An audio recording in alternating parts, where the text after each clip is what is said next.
Welcome to day 9. Today, we're building a fun and interactive lottery app using Flutter.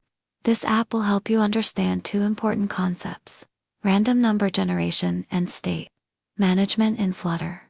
The idea is simple. When a user taps a button, a random number is generated. If it matches a predefined lucky number, the user wins. To achieve this, we use Flutter Start math library, which gives us access to the random class. This helps us generate unpredictable numbers every time. The button is pressed, and that's what makes the lottery logic work.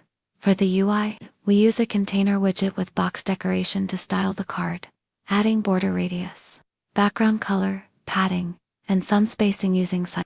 We also add a floating action button that the user taps to trigger the random number.